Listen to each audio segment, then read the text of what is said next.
あなたが手術を任せようとしているそのクリニック、本当に信用しても大丈夫ですか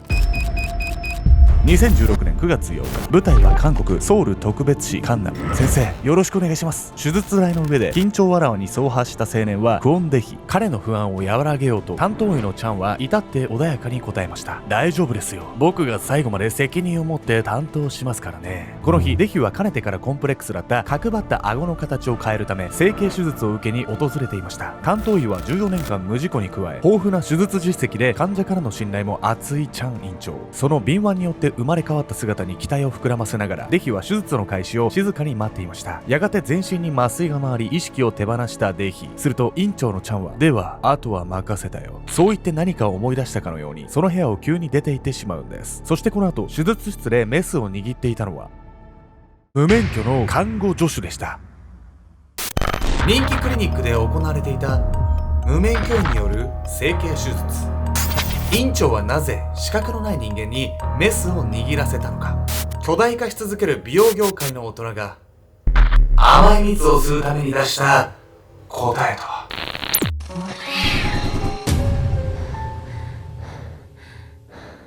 おそす、なんかルナがこの画面のどこかにいるよ。ケンちゃんです。よく整形してるって聞かれるんだけど、普通に生活してるだけです。やみやみこです。今回は世界にはびこる闇シリーズということで、テーマとしてはですね、韓国美容整形の闇についてなんです。あら、ちょっと美容整形って言うとかなり闇が深そうね。まあでもよくさ、韓国で安く整形できるとかって言ってね、いっぱい日本からも受けに行ってるじゃない、整形。そうだね。あれ自体はいいと思うんだけど、なんか本当に海外だしね、言語のコミュニケーションがなかなか取れないから、もうめちゃくちゃ騙されそうになってる日本人とかいそうよね。そうですね。日本人もそうなんですけど、韓国人自身もですね、たびたびね、死亡事故が起こってるんですよ。そうなの？はい。その原因はね、病院の虚偽広告がね、根本的なものだったりもするんですけど、今回はですね、そんなね、虚偽広告をしていた病院に行ってしまったね、一人の青年からね、この韓国の美容整形の闇について深掘りしていきたいと思います。願望と現実。2016年9月8日、今回の舞台は韓国ソウル特別市カンナム。もしもし、クオンデヒさんのご家族の方ですか？先ほどデヒさんが緊急搬送されまして。その日、青年テフンに電話をかけてきたのは地元大学病院のスタッフ。25歳の弟デヒが怪我をして運ばれたと聞いたテフンはすぐさま病院に向かいました。あいつ酒飲んで喧嘩でもしたのか。事態をそれほど深刻に捉えていなかったテフンはそんな考えを巡らせながら弟が眠っている救急室へ。すると、おい、一体何があったって言うんだ。そこに横たわっていたのは顔中を包帯でぐるぐる巻きにされた弟デヒ。彼は完全に意識を失っていました。その日、デヒの身に一体何が起こったというのでしょうか。事の発端はデヒが緊急搬送される数週間前。安心してお任せください、僕が最後まで責任を持って担当しますからね。美容クリニックを訪れた一人の客へ向かい自信たっぷりに語りかけたその男はこのクリニックの院長チャン。そして対面に座っているのは青年デヒでした。彼がコンプレックスを持っていたのは角張った顎の形。顔面輪郭形成手術にかかる費用は日本円にして約75万円と20代の若者には非常に高額。それでもデヒはどうしてもその手術を受けたかったんです。この顎を直して K-POP アイドルみたいにかっこよくなるんだ。男性の整形ってさ、日本ではそんなになんか女性ほどね、ポピュラーじゃないようなイメージだけど、そうやって K-POP アイドルとかで BTS とか流行ってるじゃない。まあそういう風になりたいと思って整形してる男性がいるってことよね。そうですね。テヒのね、普段の行動を見ていてもね、日本の男性の感性とはまたちょっと違うようなところがあるんじゃないかなと思いますね。デヒの顎へのコンプレックスは相当なもので、彼は SNS 投稿の際 AI 技術で顎を修正してから写真をアップしていたほど。この顎さえ変われば。こうしてデヒがたどり着いたのが14年間無事故経営の実績で人気を集めていたクリニック A。 豊富な手術経験を持つ院長チャンが最初から最後まで手術を受け持つクリニックの方針を信頼し、デヒは手術を依頼することに。こうして迎えた手術当日の9月8日、大学病院へ運び込まれたデヒの姿は彼が思い描いていた理想とは遠くかけ離れたものでした。そしてこの49日後にデヒは意識を取り戻さず帰らぬ人となってしまうんです。本当に整形手術で亡くなっちゃってるじゃないのよ。14年間無事故だったのにデヒの手術は失敗しちゃったわけ？このね、病院の実態を知ればね、14年間無事故だったってのは嘘だってわかるんですよ。この手術の日、クリニックでは一体何が起こっていたのか。最悪のピンチヒッター。なぜ息子が死ななければならなかったのか説明いただかないと納得できません。デヒの死後、整形手術を担当したクリニック A に詳細の説明を求めたのは母親のナグム。私は何度も手術を止めた。なのにこんな結果になるなんて。そう、母ナグムはデヒの整形を思いとどまらせようと何度も説得を試みていました。そもそも反対していたその手術で息子が命を落としてしまったなどという事実を彼女が受け入れられるはずがなかったんです。しかし手術には何の問題もありませんでした。院長のチャンはそう言って手術中の監視カメラ映像を提出。堂々たる態度でデヒの死と手術は無関係だと主張したんです。母ナグムはすぐさまその映像解析を美容外科医兼 YouTuber のドクター・ベンデッタに依頼。院長チャンの振る舞いから息子デヒの死の真相究明は困難かに思われましたが、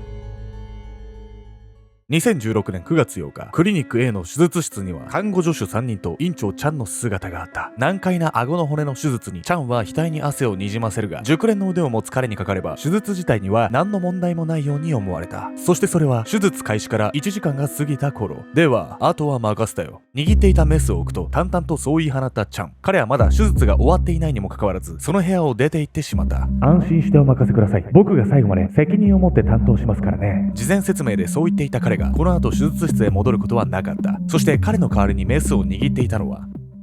無免許の看護助手だった。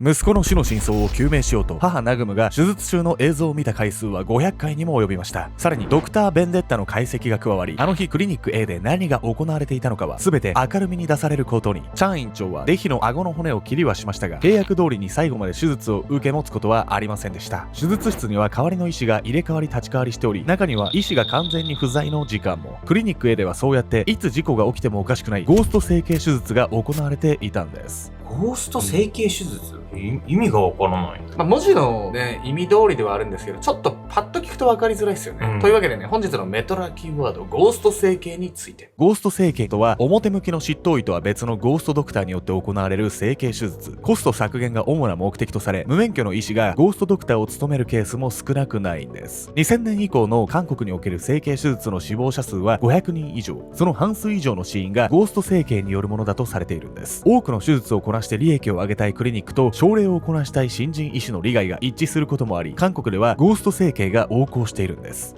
怖すぎる。何？無免許の医者にメス握らせると病院ってここだけじゃないの？そうなんです。このね、ゴースト整形がね、横行している背景には、韓国のね、美容産業が巨大化しすぎたっていうのがね、根本にあるんです。顧客獲得にね、躍起になるクリニック A ではですね、ゴースト整形の他にも、もっとおぞましい行為がね、他にもいろいろ行われてたんですよ。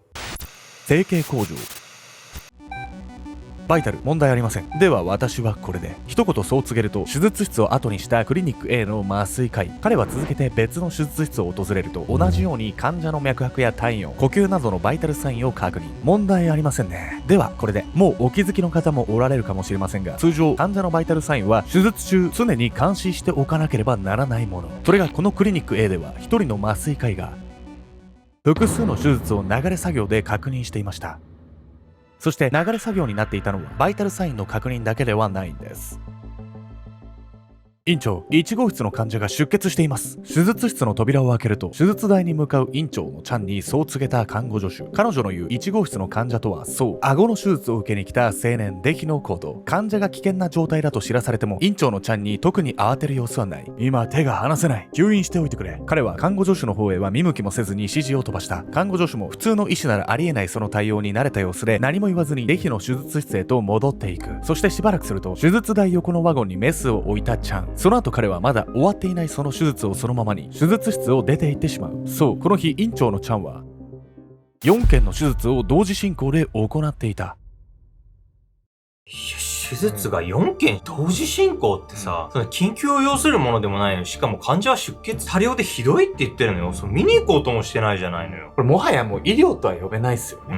患者数をね、集めて適当にね、医療っぽい行為をしてお金を踏んだくるっていうような組織なんですよ、これ。院長ちゃんや無免許の看護助手などが4つの手術室を入れ替わり立ち替わりして行っていたクリニック A の整形手術。顎の手術に訪れていた青年デヒの手術は通常 1,2 時間で終わるものでしたが、クリニックのこのずさんな体制もあり3時間以上を要しました。院長のちゃんは出血の報告があるたびに適当に吸引の指示を出し続け、デヒが失った血液量は推定 3.5 リットル。これほどの血液を失っているにもかかわらず輸血が用意されることは一切ありませんでした。結果数時間の手術を経てデヒのバイタルサインは臨界レベルまで達し、大学病院へ緊急搬送されることに。今や1兆円以上の市場規模を誇るようになった美容大国韓国の整形産業。高い技術力と安価な手術費から海外から整形手術を受けに来る観光客も少なくないんです。そうやって市場が巨大化しすぎた反動として、クリニック A のように大を犯してでも手術数をこなし荒稼ぎしようとするクリニックが増えているんです。クリニック A よりも悪質なものになると、広い部屋を簡素なカーテンだけで仕切って10以上の手術台を並べ同時進行で手術を行っていたケースもあります。人を補うためキャリアの浅い医師や看護助手だけではなく、畑違いの歯科医や医療機器の販売担当までもが手術を行うことも。さながら工場の流れ作業のように行われるその手術は工場式整形と揶揄され、一種の社会問題に。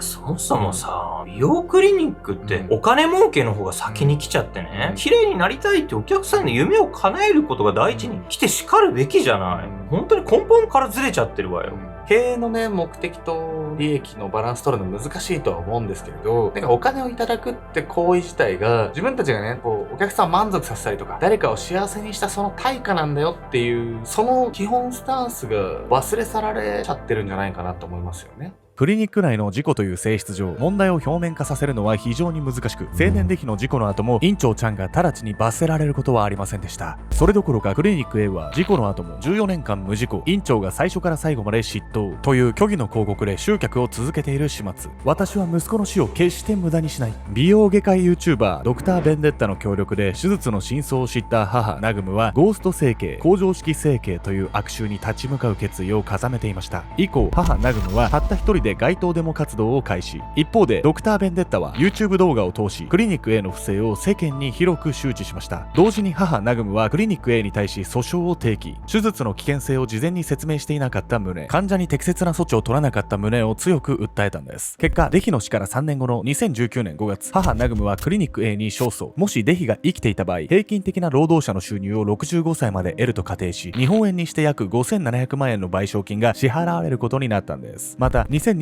年8月には院長のちゃんとその他の2人の医師が業務上過失致死罪で有罪判決に。院長ちゃんには懲役3年と日本円で約47万円の罰金が課されました。自分の息子の死を YouTube で公開するってさ、すっごく勇気のいることだったと思うし、本当にそれに対しての反響がね、しっかりあって、伴って本当に良かったわよ。良かったっすね、本当。YouTube はね、昔で言うとね、テレビに匹敵するぐらいの拡散力のあるね、メディアにこう、成長してきましたし、なので、YouTuber に頼ったっていうこと自体はね、かなり英断だったんじゃないかなと思いますよ。そして彼女のね、デモ活動は韓国の法律にも影響を与えたんです。2023年9月、韓国では整形手術で亡くなった青年デヒの名前を冠したクォンデヒ法が可決。全身麻酔が必要な全ての手術において監視カメラの設置が義務付けられました。この決定を受け、デヒの母ナグムは韓国文化放送 MBC ラジオに出演。デモ活動を始めた当初は手術室に監視カメラが設置される前例が少なく、医師団体から強い抵抗を受けました。亡くなったデヒの映像を流すのは心苦しかったのですが、諦めずにやり通してよかったです。安心安全を偽